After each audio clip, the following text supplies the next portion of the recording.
আসাদুজ্জামান। আসাদ, জানাবেন এই জেটি ভাঙার ফলে যাত্রীদের কোনো ভোগান্তি হচ্ছে কিনা আর জেটি মেরামতে কোনো ব্যবস্থা নেওয়া হয়েছে কিনা?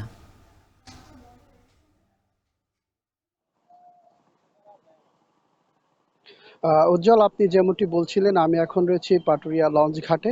তো আমার পেছনে যে যেটিটি দেখতে পাচ্ছেন এটা হচ্ছে ১ নাম্বার, আর তার পেছনে রয়েছে ২ নাম্বার।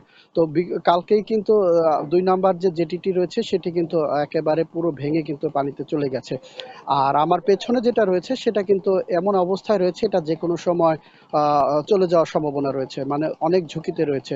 তো আপনি যে প্রশ্নের উত্তর যদি দিতে চাই যে যাত্রী দুর্ভোগের কথা, তো যখনই কাল বিকেলবেলা ওই জেটিগুলো ব্যবহারের অনুপযোগী হয়ে পড়ে তখনই কিন্তু যে পাটুরিয়ার যে ২ নাম্বার রিজার্ভ যে ফেরিঘাটটি রয়েছে আমার পেছনেই রয়েছে সেই ফেরিঘাটটি, সেখানে কিন্তু কাল বিকেল বেলাতেই কিন্তু লঞ্চ ঘাটটি স্থানান্তর করা হয়েছে, অর্থাৎ লঞ্চগুলো সেই ফেরিঘাটের ২ নাম্বার ফেরিঘাটেই ওখানে ভিড় করছেন এবং সেখান থেকে কিন্তু যাত্রীরা পাটুরিয়া থেকে দৌলতদিয়ার উদ্দেশ্যে যাচ্ছেন।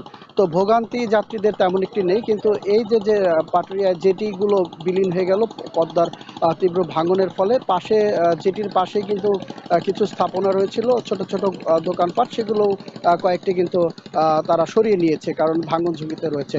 তো আমরা এখানে আসার পর যে বিষয়টি দেখতে পেয়েছি যে বেশ কয়েকদিন যাবতই কিন্তু পদ্মার তীব্র ভাঙন লক্ষ্য করা যাচ্ছিল, কিন্তু যে জেটির যে খুঁটিগুলো রয়েছে সেই খুঁটিগুলোর নিচের থেকে মাটি সরে যাওয়ার কারণে কিন্তু এই দুরবস্থা হয়েছে। তো আমরা কথা বলেছি পোর্ট অফিসারের সাথে, তিনি আমাদেরকে জানিয়েছেন যে আসলে যখন একটা জায়গা ভাঙে তখন তাদেরকে ২৪ থেকে ৪৮ ঘন্টা পর্যন্ত অবজারভেশন রাখতে হয়। তার পরবর্তীতে তাদের ব্যবস্থা নিতে হয়, কারণ ভাঙনের যে অবস্থা, নিচে কোনো মাটি নেই, যার কারণে কিন্তু এখন তারা চাইলেও কিন্তু কোনো ব্যবস্থা নিতে পারছেন না। তারা জানিয়েছেন যে আপাতত ওই পাটুরিয়ার ২ নাম্বার ফেরিঘাটে লঞ্চ চলাচল ওখানে করবে, আর এখানে ২৪ থেকে ৪৮ ঘন্টা পার হয়ে যাওয়ার পর তারা পর্যবেক্ষণ করবেন এবং তারা কিন্তু জিও ব্যাগও কিছু এনে রেখেছেন, কিন্তু সেগুলো কিন্তু এখনো ফেলা হচ্ছে না, কারণ যে অবস্থা রয়েছে সেগুলো এখন ফেললে পুরোপুরি নদী গর্ভে চলে যাবে বলে আমাদেরকে তারা জানিয়েছেন।